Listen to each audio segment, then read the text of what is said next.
And we're back. I told you it was going to be another great show this week. We are still honoring our veterans, and we wanted to take this time to talk to a couple of the ladies. So first up, we have Sister Barbara Doles, who is certainly one of the star people that we've been in touch with and know. She's now relocated to the Dover area, been a member of our church for many years, and served even as a trustee in our church. But we thank God for her. So Sister Barbara, I am so glad and proud that you are able to be with us today. How are you doing first? I'm doing fine, Pastor Curry. Thanks for inviting me. Yeah, well, it's a privilege and it's a joy. Yes. So this is the month that we are really trying to dedicate our time to honoring those of you who served us, and you did it unselfishly, and we are very appreciative to that. Thank you. Share with me a little bit about what really got you interested in being a part of the military. Well, I was, initially, I wanted to join the military when I graduated from high school. But unfortunately, I got pregnant my last year in high school, my senior year. So after I had my daughter, of course, I had to get a job because I was a single parent. And then, I guess it was about 10 years later, I had worked several different part-time jobs. I needed additional income, and I also wanted to travel. So initially, my reasons for joining the military, of course, was to subsidize my income. And then also, I always thought I wanted to travel, so I thought that was a great way that I could do both.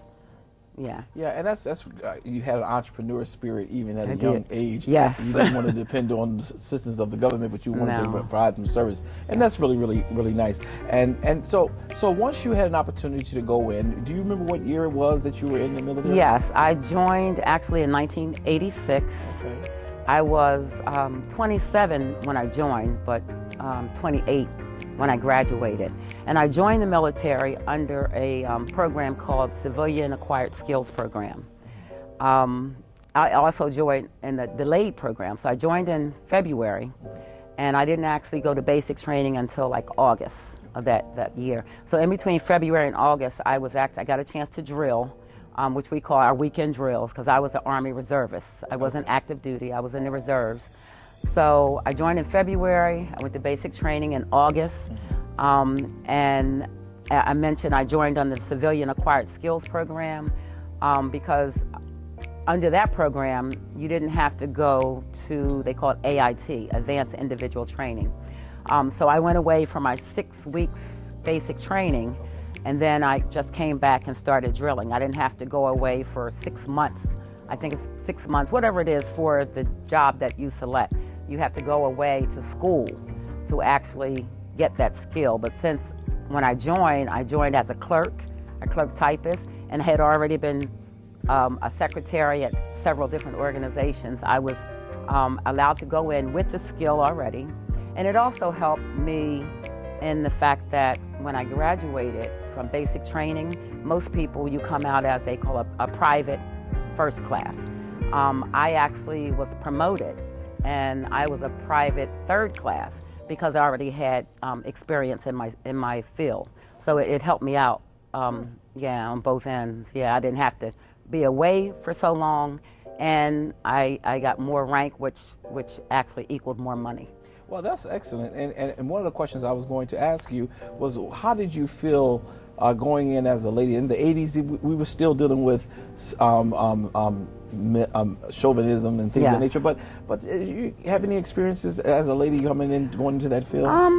I guess when I think back, my drill sergeant was very hard on me. Probably, and probably because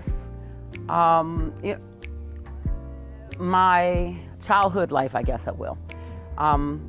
I had to learn how to fend for myself, do things for myself. So I was more, I don't know how to say it. I was definitely a determined person. Yeah. I had attitude, had big attitude. All of us does. You say all of us does. Yeah, that's right. But I don't want to say hard. Can't think of the right word. But he sensed that I wasn't easily breakable, I guess. And so he picked on me a lot. Okay. He did. He picked on me an awful lot. And he always had me dropping doing push-ups. And So in that respect, yes, because I guess I didn't seem to be one of the softer ladies. And so he, yeah, so I guess it was his job to kind of break me down, I guess, if you will. Do you think he has achieved his goal? No. Good. And he was a Samoan, so I don't know if that had anything to do with it. Well, it did, because his culture, you were supposed to be very submissive. So there we go. There we go. And that's really good. I'm really glad to hear you say that, because one of the things and one of the backbones of our community as African Americans is the black woman. Yes. And you all have been able to carry our community for all of our existence, especially here in America, to go into the service. Yeah. And even the person wanted you to become more breakable or submissive, if I can use that word. Sure. And you weren't able to. You know, I am who I am. Yes. When you got your promotion, was it under him or was it under someone else? It was under his leadership. Okay. Because when you go to basic training, you have one drill sergeant and they follow you through your entire training. Okay. So it was under his leadership, but there were other leaders in place as well. Okay. So it wasn't his decision. Okay, I got you. Yeah, it wasn't his decision. Okay. And then there were other, circumstances for the women there. Of course, some of the women were subjected to other, types of treatment. Okay. And things of that nature. But I think that for me, the thing that stood out for me was my Samoan drill sergeant. He was really hard on me. Yeah. And there are many people. I didn't have the privilege of going into the military. My father, I was raised by a Marine, and he says one of the things they must do is they must recreate you. And sometimes in recreating a person, it is very, very difficult, because you never know the goal, the motive behind why people are doing what they're doing. Exactly. But as a strong African American sister, you were determined to do what you had in your mind to get done. Yeah, absolutely. And you accomplished it. Oh, yes. With more rank than normal people would have come out. Absolutely. That's just awesome. Absolutely. That's just awesome. I guess, my skills helped. Yes. It helped me going in, and so that was a blessing. Yes. It was a blessing, because I didn't even know, I knew I wanted to go into the military to serve our country. I didn't know about some of the advantages and ways that I could use the skills that I already had. So that really worked to my advantage. Yeah, who was the president during your era? During that time, the president was Ronald Reagan. Oh, it was Ronald Reagan. Yes. Okay. Yes. Yeah, well, I guess y'all didn't have any wars at that time. So, no. So you were able to survive at least that. But Ronald Yes. Reagan was the president at the time. Yes. Are there any regrets that maybe you have and now as you look back over your life as it relates to the military? Are there any regrets that you may have? Absolutely not. Okay. When I think back today, I am so thankful. I'm blessed. I'm grateful. I think about it when I say today. I mean, not every day, but it comes up in my mind, because there were so many times when I wanted to quit. Right. When I got to the 6-year mark and it's time to renew another contract, I wanted to quit. There several times, and then my fellow soldiers, they would always say, "Come on, Barb, you can make it. Come on, you can just re-enlist again." And by the time I got to 12 years, I said, "Wow, I'm at 12. I'm already over 10. I might as well stay and do 20." So those increments helped me. Every time I signed a new contract, and even, not just me, but my fellow soldiers, they motivated me. When I think about it now, today, I mean, I left not my career job, but Christiana Care was the last place I worked. And when I left Christiana, I actually left a little earlier than I wanted to, because they were stressing me out. So I left at 59 and a half, and I really wanted to work until I was 62, which would have been this year. And so I left at 59 and a half. In my mind, I'm thinking at 60, I will be eligible for my military pension. And also, along with that, I could get free medical. So it has been such a blessing. No regrets. I can't think of one regret. I gained skills that I didn't have. I gained additional knowledge that I didn't have. I was a retention NCO for a while, which helped me to learn first myself about the various benefits that were available to soldiers, and then for me to be able to educate other soldiers. It was a blessing to me. I was always looking to educate. There were re-enlistment bonuses that soldiers didn't know about. There were benefits that they didn't know about, and I was able to obtain that knowledge and share it. So, it's totally a blessing. I get now, and I'm able to go to the Dover Air Force Base or any military base, whether it's Air Force, Marine, Army, and utilize the benefits. There's lodging benefits. There's so many. I mean, it's a majority. There's a whole listing of benefits that are available to veterans. So it has been nothing but a blessing to me. Well, that's a joy to hear you and those who I've interviewed. Yes. I can sense the pride Yes. that you all have in the time that you spent, the bonds and the friendships yes. that were developed, and I think that's really, really, really remarkable. You had an opportunity. So how many years did you serve in the military? I served 20 years in the military. So you did serve 20 years? I did 20 years, yes. Okay. Now, you also had a really nice career. I think at one point you was working for DuPont. Yes, I did. Well, share a little bit about your civilian time as well. So actually, I joined the military in '86 and started working for DuPont in '87. Okay. As a full-time employee. So, the Lord He just kept blessing me over and over and over again. Working for DuPont, again, I started out as a secretary because that was where my skill set was in high school. I was very good at typing and shorthand and things of that nature. So I started with DuPont as a secretary. And I worked as a secretary for probably about 10 years or so until one of my managers, he recognized potential, I guess I would say, in me. Okay. I've always been a go-getter. Yes. Determined, and if I set my mind out to do something, I'm not satisfied until I get to that end goal. So he saw something in me and started to groom me for professional assignments within DuPont. And so I went from becoming a secretary. From there, I worked in the corporate real estate department.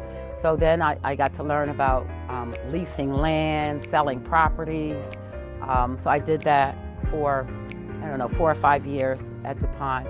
And then I started to get into technology.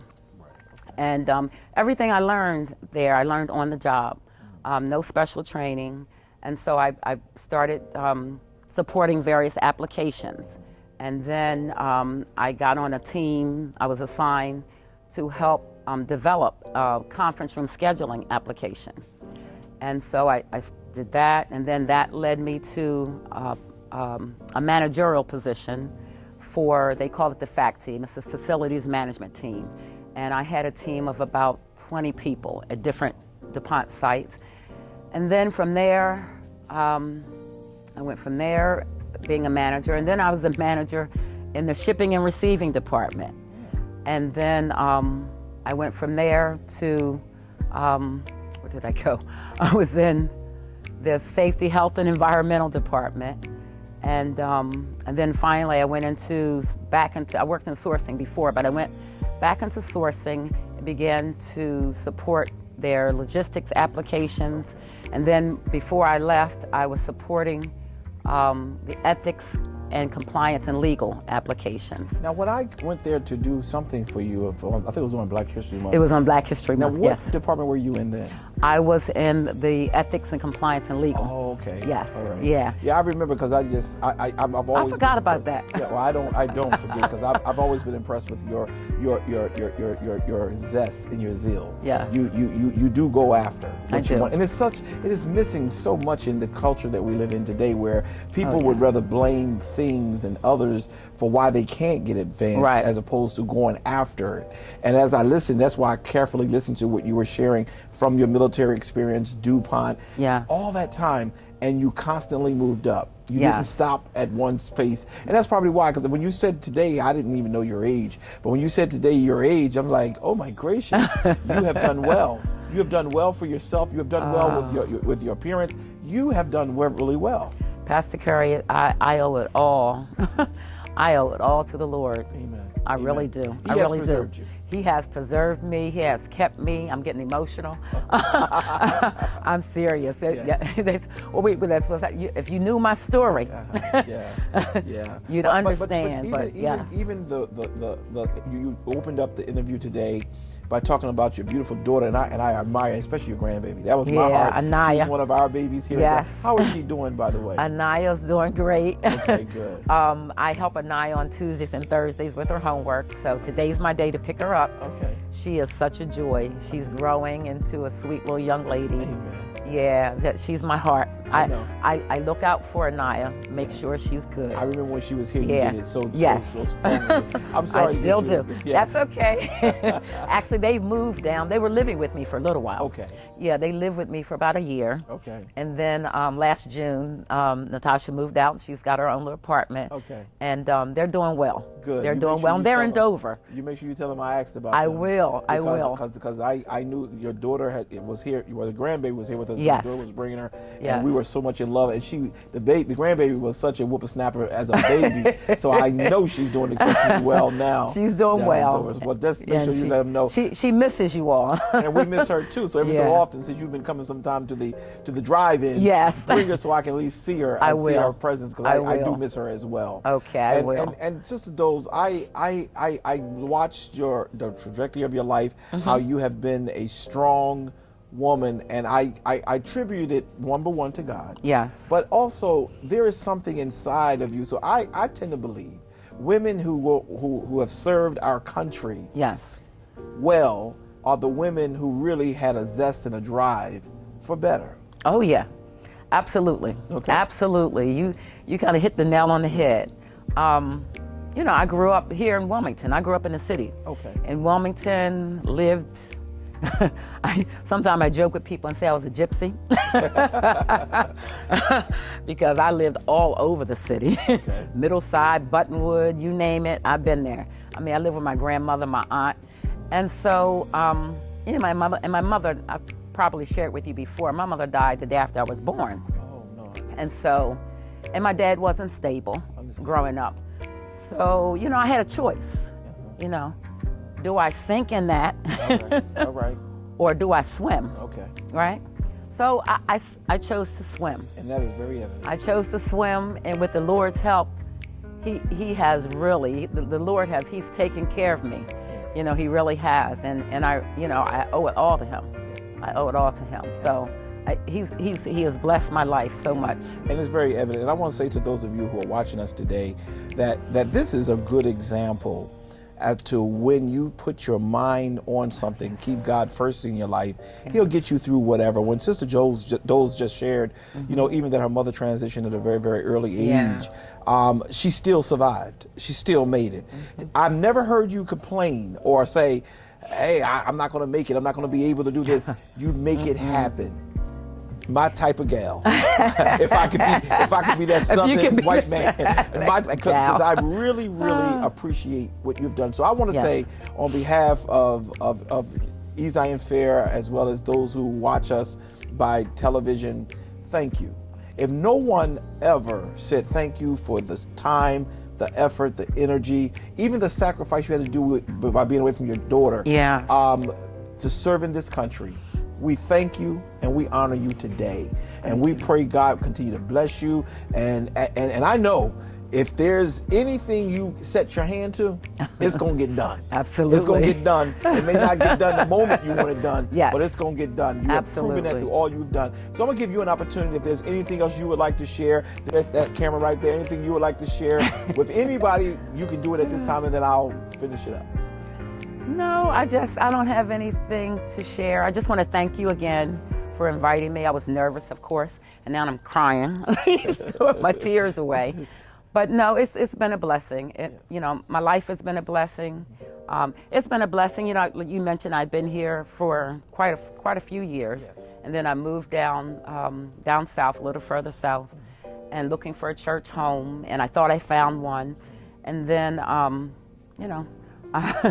I get lazy sometimes because I don't want to drive up here.